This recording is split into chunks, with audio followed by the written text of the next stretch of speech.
Hello, I'm Wolfgang Schwert with RAS Engineering, and welcome to the economic sense of high-performance buildings.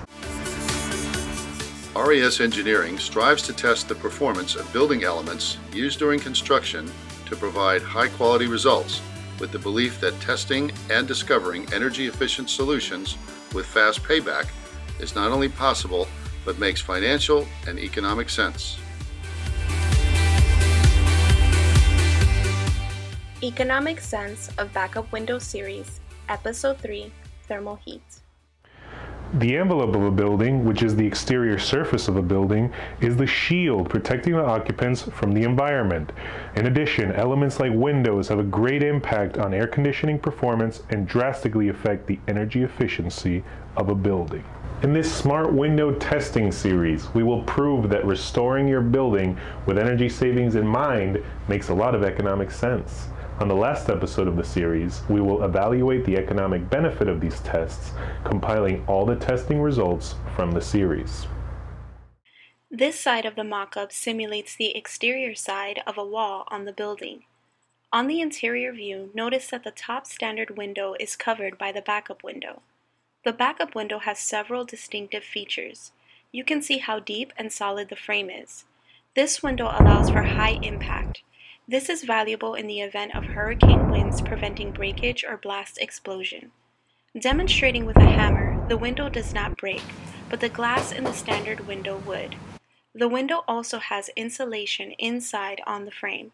There is no contact in between the metal of the window with the exterior, meaning there is no thermal bridging that transmits the heat from outside into the metal, reducing transmission of heat, sound, infiltration of moisture, and pollutants. Today we are running a heat test, measuring the rate of heat conduction through both a brand new standard window and a backup window. We will then calculate the energy savings based on the difference of heat that is conducted through both windows. We start by installing the two temperature sensors, one on the glass and one on the frame of the upper window with the backup window installed. The same is installed on the standard window below. We are now preparing the chamber, which will act as an equalizing chamber for both windows. We will apply heat into the chamber by using a heater. At this time, we will install the heat flux sensor on the top window. This sensor is going to measure the heat that is passing through the glass in watts per hour per square foot.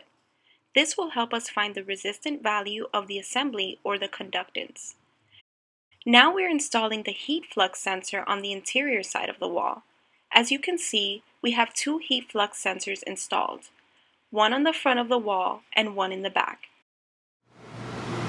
We are now applying heat. In order to calibrate the sensors and get accurate results, we are measuring the interior temperature with a portable temperature meter. This is a screenshot from the computer connected to the sensors. It gives us the temperature from both sides of the wall represented by T1 and T2. As well as the heat flux and the U, which is the conductance of the assembly in between the exterior and the interior.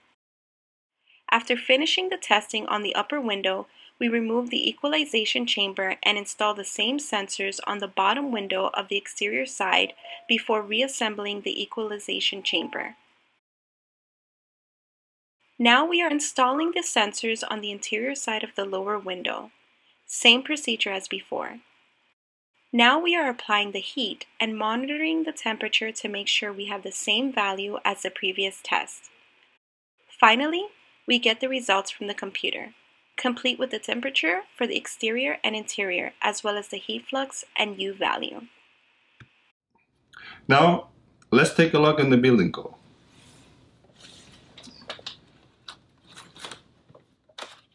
Requirements for the thermal insulation on the envelope is cited on the three major building codes: the California International Mechanical Code, the 2014 Florida Building Code Energy Conservation, and the 2014 New York City Energy Conservation Code. And let's do the math. We are going to plug our results of the test we did on the 8 square foot standard window and backup window into a chart. The area for the windows is 0.743 meters squared, and the U number that came from the computer during the test was 6.16 for the standard window and only 0.806 for the backup window. To evaluate the energy savings using our local climate, we are going to assume that the exterior temperature is 95 degrees Fahrenheit and the interior temperature is 75 degrees Fahrenheit. We are going to make the calculation of the differential temperature multiplied by the area of the testing times the U factor obtained by the computer, and that will give us the energy spent on cooling the rooms with the two separate windows.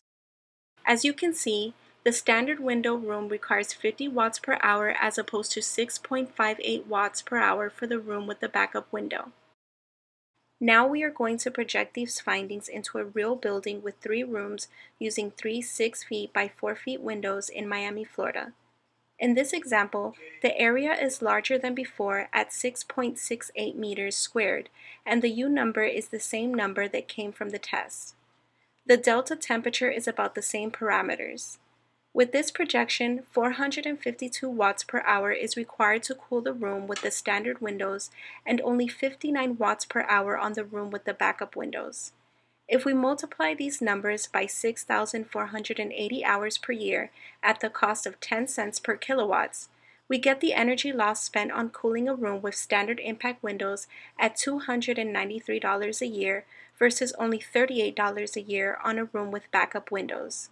The overall savings comes to $255 by installing backup windows over the existing standard windows. Thanks to Green Bee for letting us test the backup window. If you would be interested in backup windows for your building, check them out at www.greenbee.solutions. If you'd be interested in contacting RAS Engineering for any services for your building, please check us out at www.ras.engineering. Links in the description below. And please follow our YouTube channel for the latest state-of-the-art testing videos on new solutions to improve your building and turn it into a high-performance building. Thanks for watching.